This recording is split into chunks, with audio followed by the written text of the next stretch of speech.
Siyon man, okay. Chikita na ay nagpa-request o may nagpa-request na kailangan daw magkinahanglan jud kuno nga magtagalog jud kuno ka. Okay, walang problema. Sige. Okay. Sa bawat paaralan may subject ko tayo na Pilipino. Huwag kayong maarte, alam niyo yan kasi lahat tayo nag-aaral sa paaralan.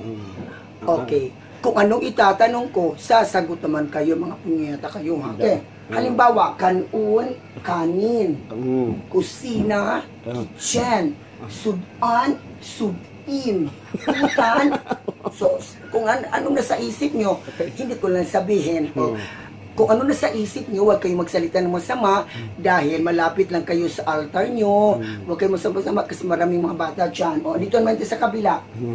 Sapatos, sapatay, alumnus, alumni, ginamus, ginamay, munggus, munggay, kamatis, kamatay, lagos, alam niyo na kung anong sagot.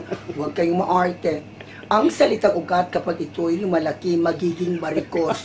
Hindi ko alam kung mayroon kayo nan. Halimbawa, langoy, lumalangoy, wag ka langoy, kaway dagat. Tingnan ba na no? Lakad, lumalakad, wa kalakad, kaway chinelas. Ano ba no? Rampa, rumarampa, wa ka rampa, kay ares, nasihan sa ilaha. Ano ba? Ligo. Ligo, lumiligo, ligo, lumiligo, wa kaligo, kaway givotch, way tubig. Okay? Ano pa? Langoy. Tapos yung langoy. Laba, lumalaba, wa kalaba, kawalay planggana. Ano? Ganon. Ano pa bang sa Tagalog na yan? Okay. Okay. So, sa lahat ng sinasabi ko, Tagalog na, sa isip ko na yan, ang hirap kayo mag-Tagalog, diba? Para sa inyo to lahat. Hello? Manilhig. Mingo sa kumain buntag, wala ko ko respeto. Buntag nga ako, di ko may buntag.